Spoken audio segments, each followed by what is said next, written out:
Hello, all. A quick word from me, Jim Hunt, your humble communications director at Sustainable CT. This month's show is a special one and very cool.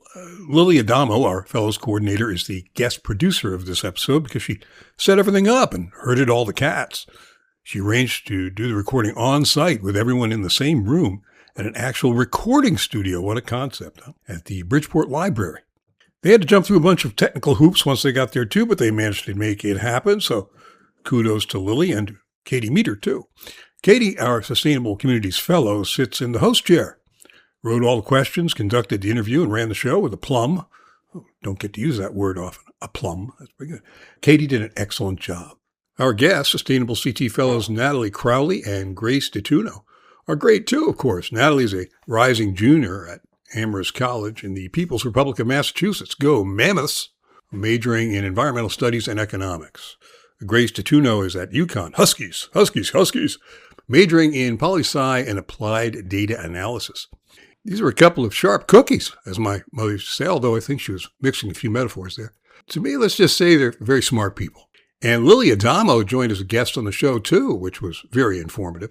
Look, our Fellows program is tremendously important to what we do and an indispensable help to Connecticut municipalities. So I am very happy that we're able to share their perspectives with you here.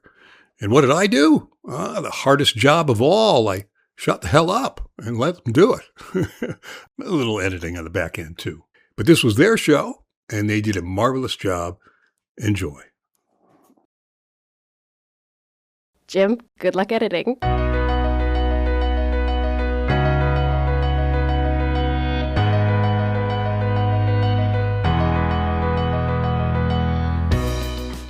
Welcome, everyone, to the July 2026 edition of The Impact, a Sustainable CT podcast. The podcast may sound a bit different this month, and that's because I'm your extra special host, Katie Meter, the Sustainable Community Fellows at Sustainable CT. But if you're looking for someone to blame for this podcast, you can still blame Jim Hunt, our delightful communications director. This is never a one-way conversation. We'd love to hear from you. Drop us a note at info@sustainablect.org. Today, we'll be having a fantastic conversation with some of our summer fellows. So if you're interested in working with them or learning more about the Summer Fellowship Program after listening to this episode, reach out to info@sustainablect.org. The Impact is brought to you in part by the Hampshire Foundation. The Hampshire Foundation funds partners who are finding pathways to rapidly reduce greenhouse gas emissions or help people build resilience against poverty and climate change. And we are oh so glad that they do. Visit them at hampshirefoundation.org. And before we meet our fellows, we cannot do this without you. You can support Sustainable CT's work and our mission. Find out how at sustainablect.org. You'll be really glad that you did.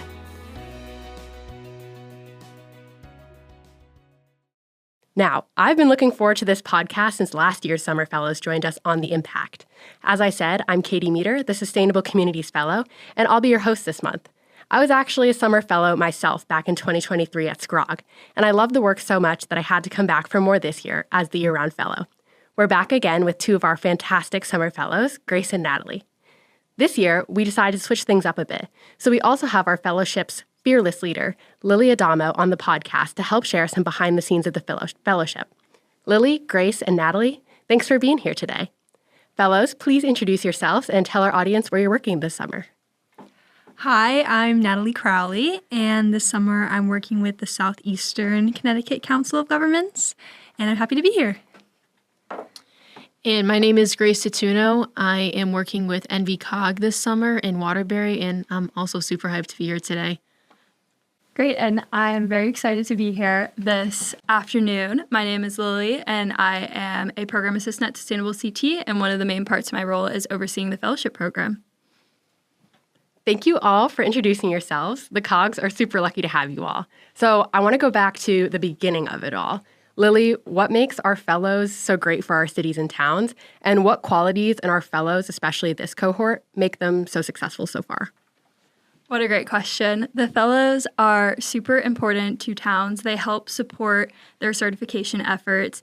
They add much needed capacity to make certification possible.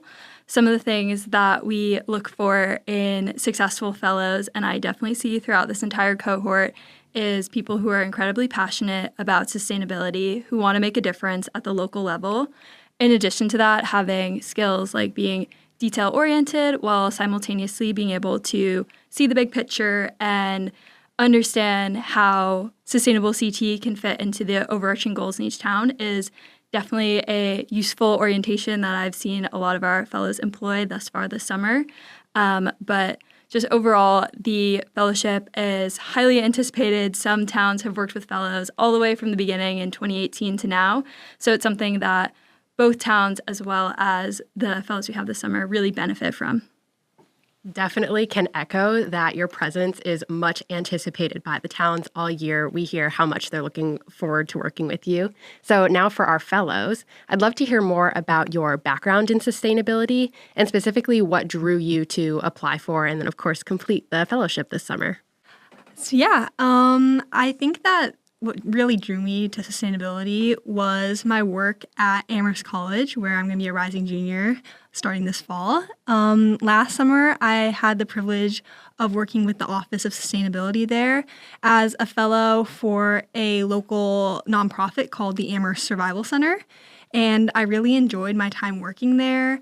They focused a lot on providing community programs to the counties and the neighboring counties, and kind of also adding the sustainability aspect in a lot of the work they did with food distribution where I worked. A lot of it had to do with making sure that food that otherwise would have ended up in a landfill actually ended up in people's stomachs and ended up kind of going back to the community, which was amazing. However, when I was kind of thinking about what I wanted to do this summer, I definitely wanted to see if there were opportunities in my home, so in Connecticut, as opposed to being in Massachusetts. So I decided to kind of do a Google search about sustainability in Connecticut, and what do you know? I saw the organization Sustainable CT, and I did a little bit of research on their webpage, found out about what they do, and I really kind of became interested in the programs that they had, the community match fund, and obviously the certification. I saw the fellowship, and I decided to apply for it, and here I am today, and I wouldn't want to be anywhere else. So I think my background in sustainability was kind of unexpected. My freshman year, I was home at winter break, and I saw in the Yukon, they send out a weekly newsletter for the political science department, and there was an option to join a research lab. So there was no description of the lab, what it was, and I just applied. And I got accepted into it, and the lab was all about the political implications of solar energy and wind energy across the United States, looking at how if a candidate can be elected to office if they support renewable energy, or if it can hurt their chances of being elected. So really got into the research end of sustainability. And I took a class in the fall semester this past year called Politics of Oil. And that class, I think, has been the most eye-opening opportunity I've had at UConn so far, because we really learned about the social impacts of it, how it hurts communities disproportionately, and how there's new technology evolving that's really supporting these really big oil companies who have so much power and influence, and it really is not a way forward. And these companies make billions of dollars each year. And I decided to keep going with that passion, continue in the research lab, took another class with sustainable energies and renewables in the spring semester. But I knew I wanted to shift away from my job being a camp counselor for 4 years and really start involving myself in work with related to government. So I had, there's a couple students who've been previously UConn that alumni of this program, and they told me about this program, so I decided to apply, and I really was drawn to it because of the grassroots action that we have. It's all at the local level, working with individuals, and I knew I wanted to be a part of it, so I applied, and same thing like Natalie, I'm super, super excited to be here. I'm really grateful for this opportunity. It's so cool to hear how you both have such different backgrounds, political science, obviously environmental science, food versus energy. And we're really glad that you both ended up here with us this summer. And it makes me curious, in your experience working in sustainability or even just in life, I'd love to hear what the most interesting project you've ever worked on. It seems like you both kind of touched on some interesting projects. If that's it, I'd love to hear more. If that's not, I would love to hear about what the most interesting project you've worked on is. I think that the most interesting project that I worked on would tie back to the work I did last summer. The program that I was working in for the Amherst Survival Center was called the Fresh Food Distribution Program. And essentially what it consisted of was the nonprofit would get major grocery stores, supermarkets, farmers, even Amherst College themselves. They have a farm on campus, and all those different organizations would donate food to the nonprofit, and then it would be sorted through, it would be cleaned, it would be repackaged, and then redistributed for free to people in the community. And my job coming in as a sustainability fellow was to streamline operations to make sure that waste was minimized, and then also to make sure that the program was actually following FDA guidelines and food safety guidelines, because it did take place outside so that we could get the most amount of people coming and flowing through the actual program to get enough food. And there was a bunch of programs inside the actual building, so they couldn't also have it in there. So my job was really it gave me a lot of pressure, because I had to really kind of juggle a lot of different stakeholders, whether it be the different organizations donating food, the people coming through the line receiving the food, the volunteers and staff that are making all of this happen, and kind of being the communications person between all these different parties was a real challenge for me beginning in this role. However, I really tried to work with balancing all these different kinds of opinions and perspectives, because that's really kind of what my job ended up being about, in order to make the program the best that it can be. And so I worked to create a instruction manual for people and the staff to actually use in order to streamline operations, as I mentioned. So that really consisted of from at 9 a.m. when they opened the shed up to 3 or 4 p.m. when they closed it down, from unloading the trucks to storing the extra food to what happened to it afterwards, getting it to compost, and making sure that people are getting the maximum amount of food that they can get, and kind of making sure that everything takes place safely, kind of tying back to those food safety regulations. It required some research, kind of seeing what had to be allowed. You can't put crates of bananas or crates of oranges just directly on the ground, even though that might be kind of what a volunteer might do every week after week. But I, coming in, kind of had to shift those habits back to making sure the program actually can run smoothly and is running efficiently and is running equitably, and making sure that people are getting safe food. And so that project was really meaningful to me. Obviously, it made me want to pursue more opportunities in sustainability. And I think the main thing was just how much it impacted people in the community.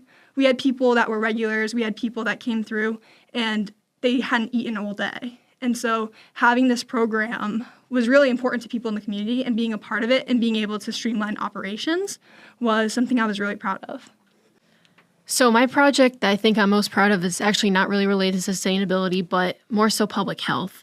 So this past year, I was in a learning community for 2 years called Public Health Learning Community. And with a leadership role, I was able to connect with alumni of the LC program at UConn. And we had alumni reach out from NMDP, which is a stem cell donor organization where they recruit people from across the United States and the world to join the stem cell donor registry. What these people, when you join the registry, you're on it for life, but you're able to get matched with someone who potentially needs a life-saving treatment to help treat leukemia. And it can either be done through taking out blood and then like filtering out the stem cells, or doing a bone marrow transfusion. So UConn actually never had a strong connection with this program. However, college students are probably the best group of people to select to be stem cell donors, because they're healthy, they're young, and college campuses also have a lot of diversity, and the biggest thing that these banks need is diversity within them. So we were able to bring this program to UConn, and I worked with my other peer leaders, our director of my learning community, to bring this program to life. We all got trained about how to properly recruit people, speak about the program. And then it all came up to a big day in April where we had our learning community shirts on. And if you know anything about UConn's campus, they have Fairfield Way, which is where the big UConn logo is on the ground, and everyone passes through classes there. And we're outside, we had signs up, we had the swabs, we were doing people's cheek swabs right on the street, or the way, not the street. And we had over 100 students register for it, which was really remarkable. And we now formed a strong connection with NMDP to help bring them back year after year. So seeing that maybe one of us might be that once-in-a-lifetime chance to help someone out and help them get cure of these really awful diseases and cancer is pretty awesome. I'm really proud I was able to do that. That's incredible. Thank you for sharing a bit about your backgrounds, how you got here, and those really impactful projects that you've worked on. I think it would be good to jump in a little bit more, talk about the fellowship.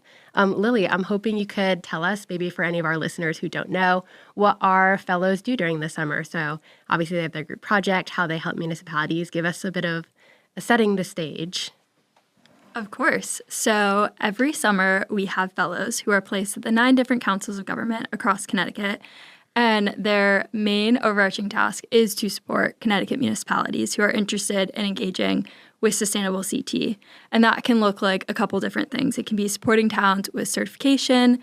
It can also look like connecting them with the resources and no-cost assistance that we have available that's best suited to that individual municipality.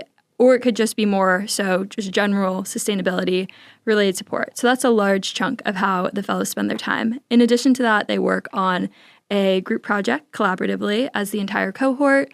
This year, they are working on a tree-related project, partnering with CT Deep as well as the Nature Conservancy, which has been very exciting. It's related to zoning as well as sort of getting a sense of where attitudes are at related to tree protections across Connecticut. So that's been an exciting project.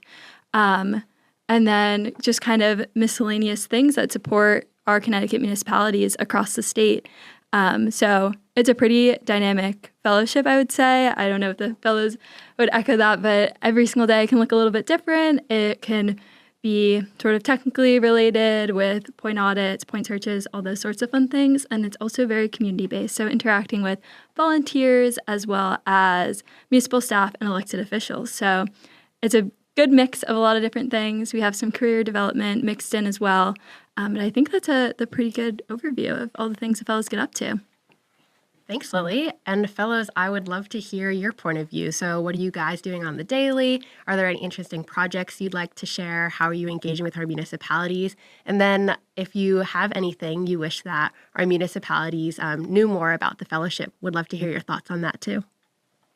So a day-to-day basis for typically me and NVCOG and Waterbury is, first of all, I love working in the office because it's super collaborative. And NVCOG, I would say, has a lot of staff really ranging from environmental planning, transportation, there's some data collection, data analysis, brownfield remediation, and communications. So whenever I have a question, I'm always able to turn to someone who might have been a sustainable CT fellow in the past.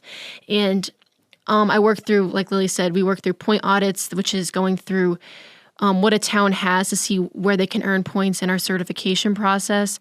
I have a lot of meetings with towns to help them work through the certification process, showing them where points are available, what they have, the assets that they're able to count on or maybe improve to earn certification. And I also have a lot of meetings and do some work within NVCOG. So I've gone on trail counts to help out with the CT trail census, where we sit for an hour at a trail and count how many people are using the trail and what their purpose is, so we can figure out and build a database for people to use to know what popular trails are and what resources there is around them. And I've also had lucky enough to do a training with Stream Smart to learn about culverts and how redesigning them in the future can really lessen the impacts that larger storms and climate change might have on communities. Yeah, I think a lot of the work that I also do at CCOG in Norwich really echoes what Grace is doing. I do a lot of different point audits for towns that are looking for certification. And then I also do point searches, which are essentially we go through town website, social media, different kinds of documentation that they have to find areas where points are available to earn for the towns, which is really awesome. And then I meet with a lot of different towns in person on Zoom, and a lot of them are interested in Climate Leader, which is an awesome initiative that we have, as well as just getting certified. And then just like Grace, I work on different projects within the COG. I meet with the Regional Planning Committee every single week, which is awesome. And then there's 3 other interns that are also working there. So it's great to work with them in the different projects that they're doing for ADUs, different kinds of demographic multipliers, different kinds of field work. It's really awesome to see the diversity and kind of like the cogs within the cog that are kind of working together. And then I also have some field work with culverts that I'm starting tomorrow, which is super exciting, where myself, the other interns, and then a couple of the faculty at the actual COG are going to go out and assess the condition of culverts to see how they are, if they need to have immediate repairs, if they don't need repairs, if they're in good condition, bad condition, and to see how they're affecting the local environment, the local ecosystem, if they're kind of disrupting fish migration. And so that's super exciting to kind of mix the different kinds of work that we get within the actual fellowship, whether it be field work, talking with people, all different kinds of people, and then also just kind of working through different government documents and kind of that kind of side of the work as well. It's really awesome to have that diversity of learning on the job. And I think going back to that second question you had, Katie, about tips for municipalities with sustainable CT is something I've learned is that we're here to work with your municipality, not against your municipality. We're here to support you, help you build initiatives that you want to see in your town. And when you talk to the community, I've seen people are really excited about this. And when you can say you've earned this certification, it shows that you're building a future that's inclusive for all and really thinking about is it going to be like in 10 years? A lot of towns will do RPCODs, which are plans of conservation and development, which are 10-year long, and they're kind of the trajectory of where a town wants to go. And a lot of our actions sometimes are related to that and implementing those actions. So it's not just goals anymore. It's actually seeing the new park get fixed up, and there's new flowers there. There's new benches available. There's more accessible ways to get into the community center. So that's what I really love to see, and it's great seeing towns get involved with our certification process. I think to add on to that, really echoing what Grace is saying, I think a lot of towns get a little bit intimidated thinking that joining Sustainable CT or going for certification is going to add a lot more work to them or is going to add a lot more stress to them. However, I think that it's important to bring up that a lot of what the fellows are here to do is to support the towns, and we actually can do a lot of the different kinds of, documentation uploading. We can do point searches and find out that towns actually have a lot of points currently and don't have to really do too much to get to bronze certification or get to the next level, which is a really great part of the fellowship, that we're here to do that work for the towns at no cost to them. So I think it's great to just know that reaching out to us and seeing what we offer doesn't hurt, and it actually can be super beneficial to your town. All right. Thank you, fellows. That was really interesting to hear about your experiences with towns. We're now going to take a quick break. You've been listening to The Impact, a Sustainable CT podcast, and we will return to our program in just a moment.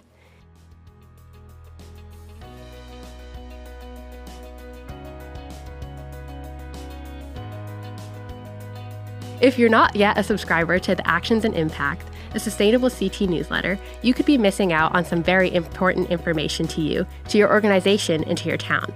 Except no substitutes. Do yourself a favor and subscribe today. And you can do that where? At sustainableCT.org. And while you're out there surfing the web, don't forget to join us on Facebook for some fun and interesting stuff. Guaranteed safe for children and pets. Come on, be our friend, won't ya? At facebook.com/sustainableCT. And yes, of course, we're on LinkedIn. Search for Sustainable CT from your LinkedIn page and you'll find us right there, being all LinkedIn on social media. And fall certification time is just around the corner. Oh yes, it is. You've heard it from our fellows, the work that they're doing. It may feel like the middle of a 1,000-degree summer, but our fall certification deadline is coming up soon, August 18th. Once again, August 18th. You don't want to miss it. If you're working towards certification in your community, take a look through our archives. They include reports from communities that have successfully achieved Sustainable CT certification. You can also visit the Participating Communities map to view each town's most recent certification report. See what's worked for them as a guide to action in your own community. Help and resources are available for longer-term planning and future projects as well. Access opportunities for funding, take advantage of our no-cost assistance programs, no cost, and connect with our Sustainable CT Fellowship Program to support local sustainability actions and certification guidance in the summer. If your municipality has not yet registered with Sustainable CT, or if your town is registered but has not yet considered working towards certification, please contact us. We'd be happy to speak with you, provide any information you may need, and discuss next steps. We would like to take a moment to thank our sponsors of the fellowship program as well. We can't do this without you, so thank you to the Hampshire Foundation, the Connecticut Green Bank, the Community Foundation of Greater New Haven, the Lenny and Joanne Goldberg Kindness Fund at the Community Foundation of Middlesex County, the Fairfield County's Community Foundation, the Community Foundation of Greater New Britain, the Valley Community Foundation, and the Northwest Connecticut Community Foundation. You can do this, and we can help. Let's get back to it. Fellows, I'm interested in hearing how you define sustainability. And has this changed at all? Maybe since being a part of Sustainable CT, has it remained constant? What are your thoughts on the definition of it, and how do you define it? So I think for my definition of sustainability is using what we have now, the resources and the land that we're on. How can we preserve it, maintain it, and grow it for the future generations while also not hurting or leaving anyone behind going forward? And I think the great part about the Sustainable CT program is that while a lot of people might think sustainability is just the environment, it's not. We address in our program within our 12 categories things like arts and culture, economic development, and homelessness, because think about it, like a lot of things need money to get paid for to go forward. So if we can't improve our local economies around us, how can they go forward when we're trying to transition in the years coming? So I think those are the really strong aspects of the program in thinking of sustainability as a broad term rather than a narrow view.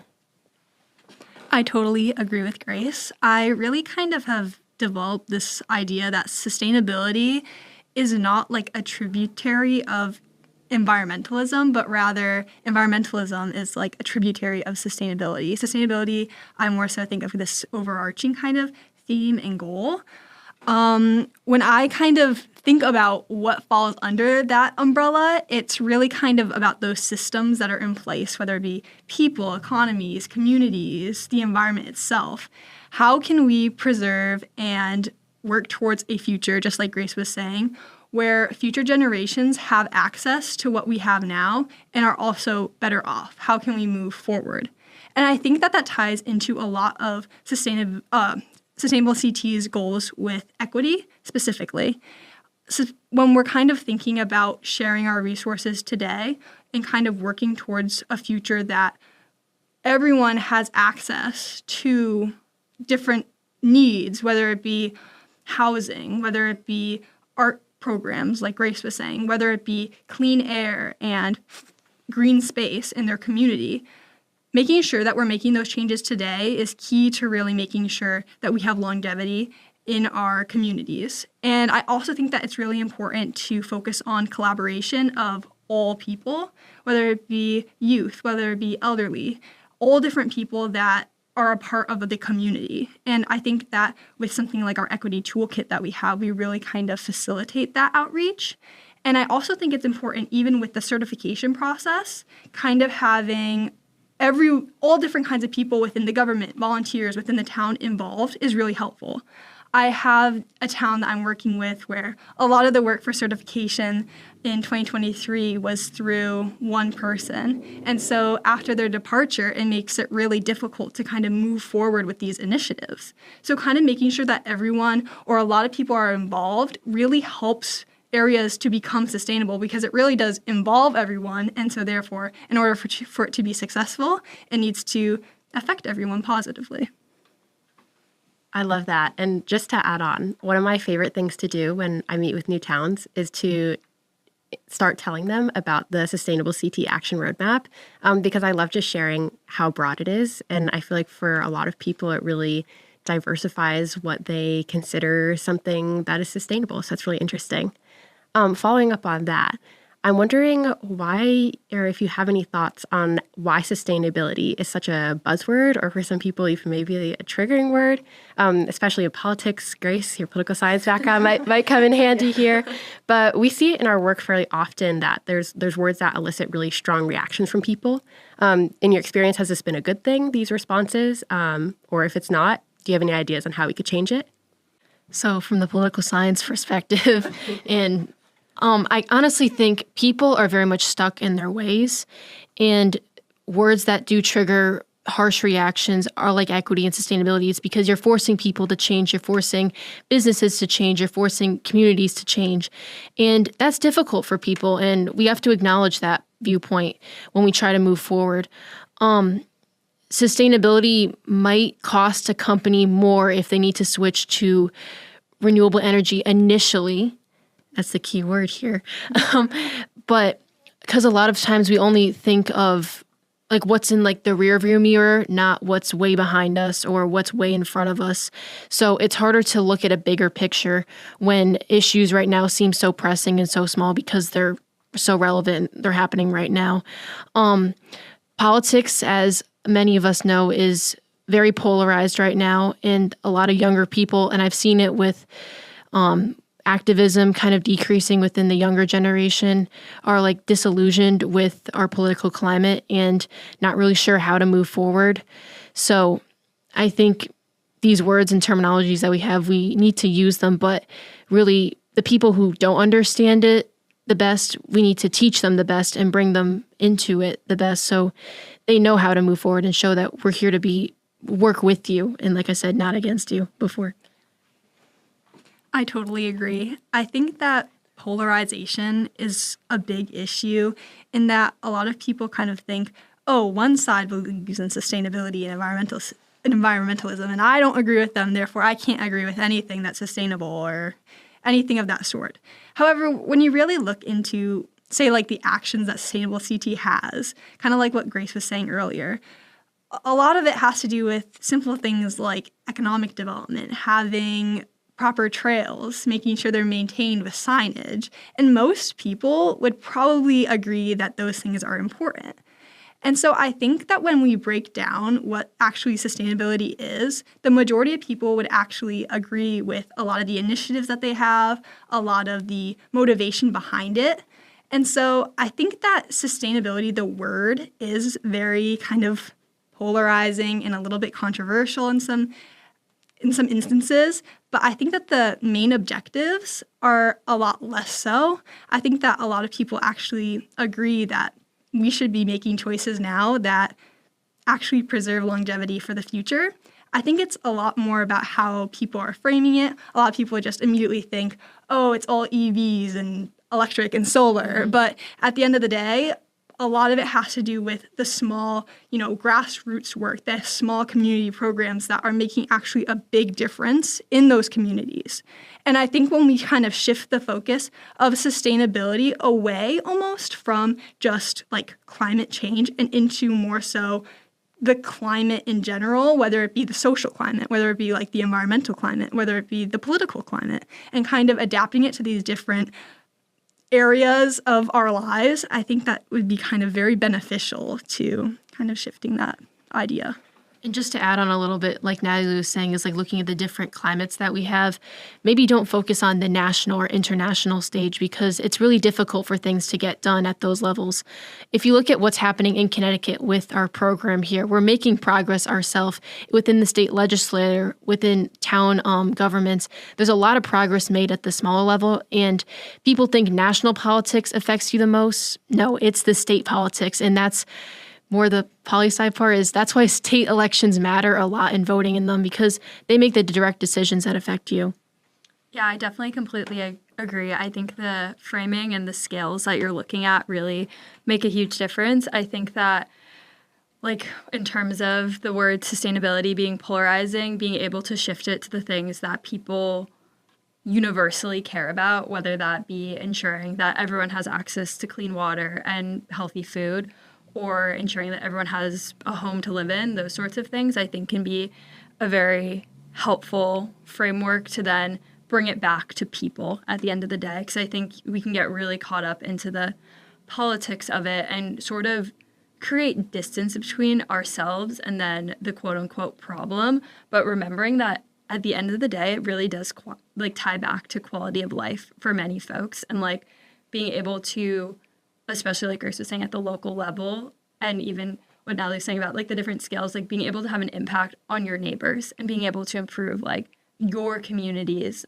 quality of life and just overall like the way that we're addressing things, I think can be a very helpful framing and brings people back into more of like the present as opposed to being very concerned with like the overarching question of like how are we going to solve climate change, which is important and people are thinking about that and working on that. But when we're having conversations with people in our everyday lives, sometimes it can be helpful to bring it back to things that they are going to care about, so then they feel bought into solutions as well.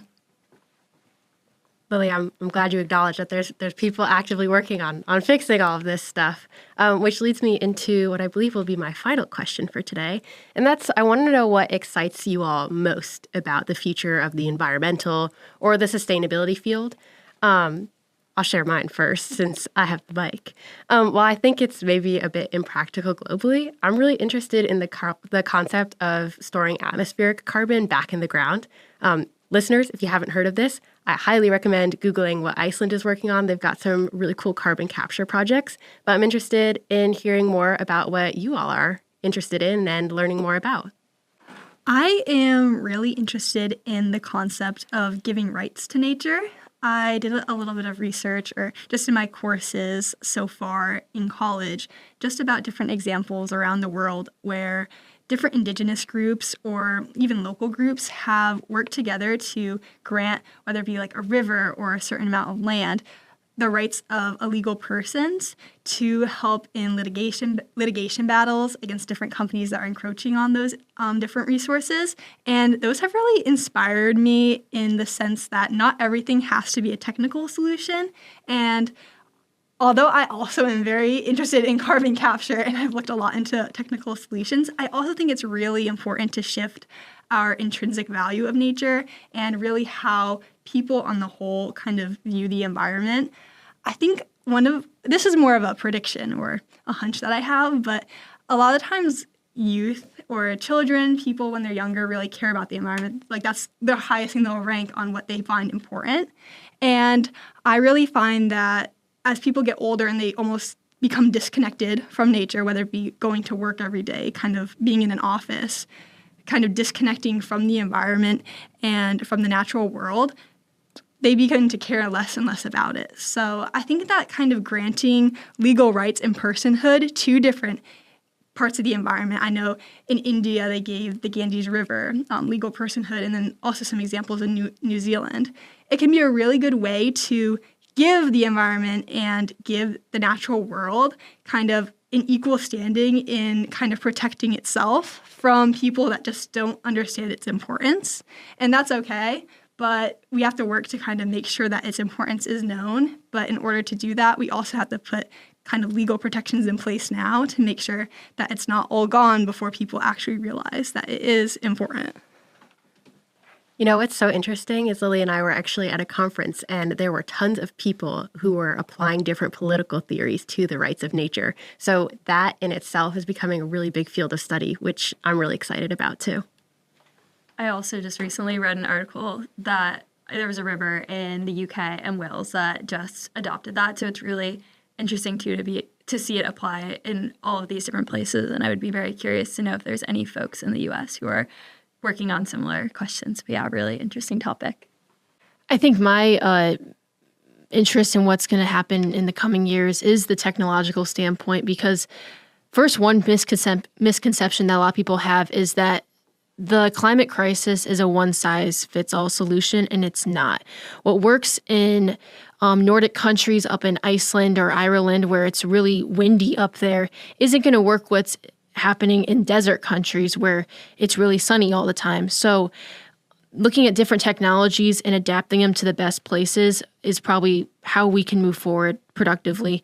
But in the U.S., which has become really popular in this legislative cycle, is plug-in solar. It was in over 20 state legislators' bills this year to approve plug-in solar, and it was approved in Connecticut, actually. So on October 1st this year, once the technology is approved, it has to be fully approved. But very soon, residents can start buying plug-in solar systems where they can take a solar panel, they can put it onto their balcony, so people in apartments can do this too. And that technology is able to get enough power to maybe power your refrigerator or your washing machine, and that's going to take money off your electric bill. And over time, like, it might not be a lot the first month you're using it, but the first 5 years, that's really going to help. And it's giving independence to people where a lot of times utilities companies have a lot of power. They can dictate the bills. You're able to take some of that power back and generate your own electricity. And it's really popular in Europe. It's all over balconies in some countries. People zip tie it on. And I can see it becoming very popular in the United States. And I'm excited for that. I just love the concept that you can just plug your solar panel right into your garage or your balcony. I think that's super cool. I also really like what Grace was just explaining. A lot of the solutions out there that can begin to address climate change, like we already have some great ones that we just need to start implementing. And I think in some ways that's really exciting.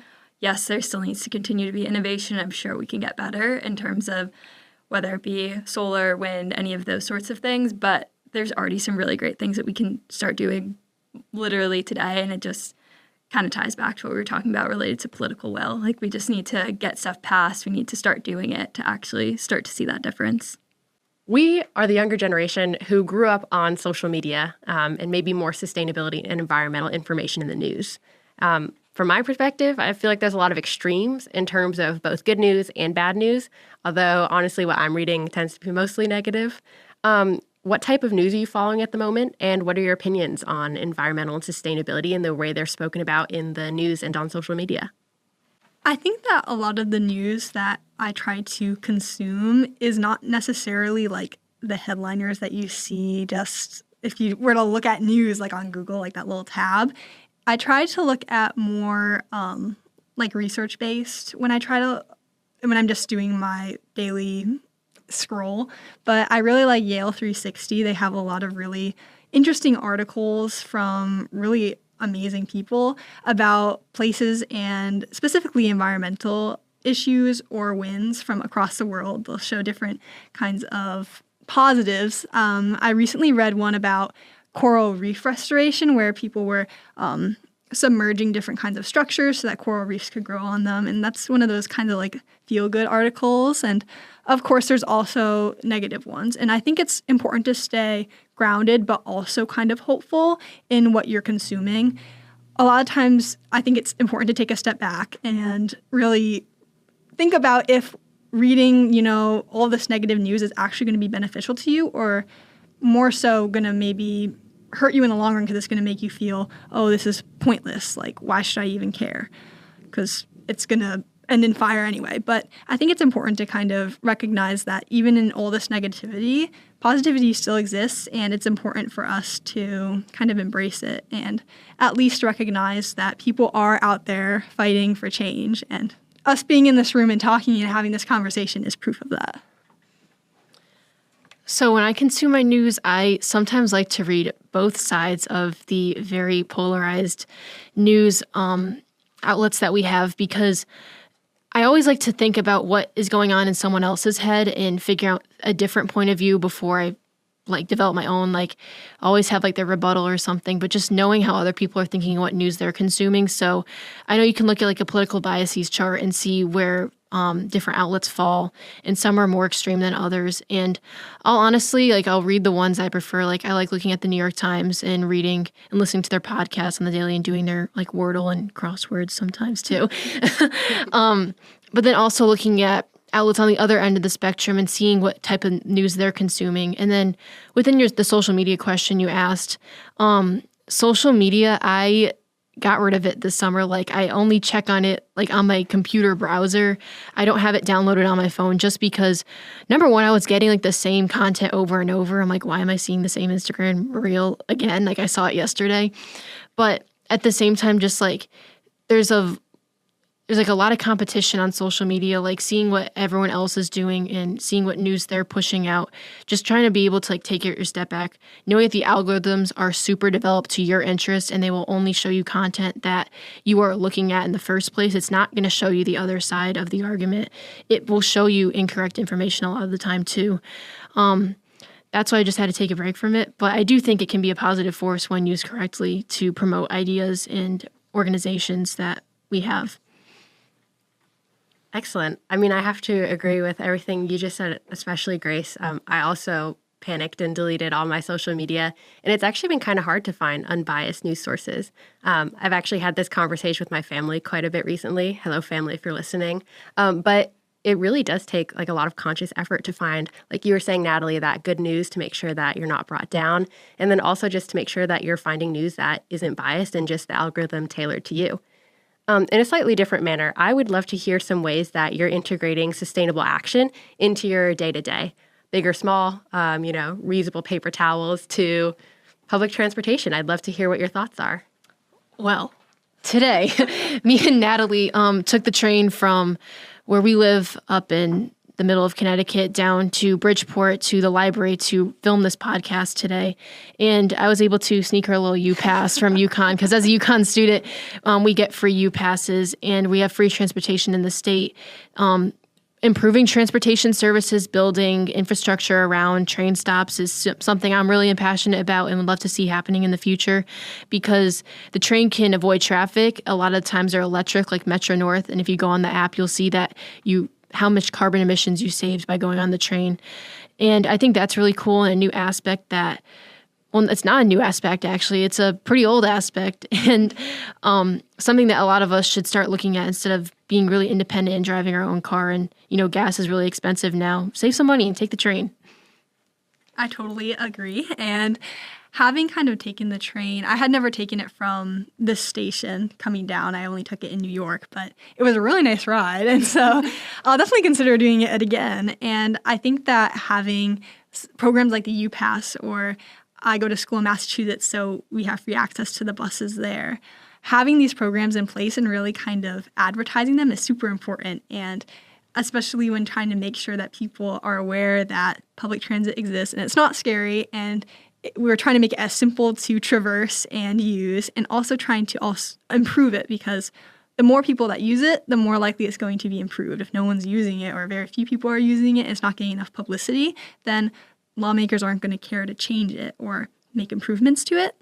And then I also think that a big goal of mine moving forward is to limit my consumption in general. Last year in a lot of my courses, there was an emphasis on degrowth. I think that it just happened in my econ courses and in my environmental courses, they aligned. So just kind of being a lot more intentional with purchasing, whether it be for clothing, staying away from fast fashion, maybe utilizing thrift stores.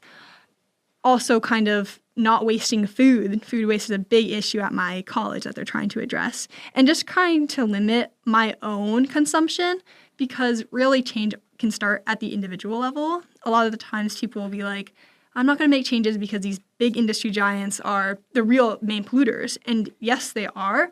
But also, if everyone makes a shift, it's going to cause demand to shift. And then with those kinds of societal shifts, it's going to be able to force kind of those industries to make those changes, as opposed to just saying, well, they're doing it, so I'm going to do it. And that's going to be the end of it. So why not be the person to make those changes in order to kind of be more sustainable in your own life? I just think that moving forward, I'm going to try and work towards that. It's definitely difficult, but it's something to kind of try. It's also just a good way to save money. Yeah. All right. Well, then thank you so much, Grace, Natalie, and Lily, for being such fantastic guests this month. It was a real pleasure to hear from you all. I really enjoyed this conversation. I hope you all did too. And if you stayed till the end, listeners, congratulations. Your extra special host, Katie Meter, has a bonus question for only our most dedicated listeners. Lily, Grace, Natalie, do you believe in aliens? I'll kick us off. I'm just going to go with a simple, I believe it's possible. That's all I'll say on that. Keeping it in the gray area. Okay. I don't think there's like green little guys and UFOs, but I do think there's other life on other planets and other solar systems for sure. All right. And I think, yes, I think it might look different than what we would imagine, but I think it would be very lonely if it was just us out in the universe. So I like to think yes. And that is a beautiful way to end our conversation today. Fingers crossed we're not lonely out there in the universe.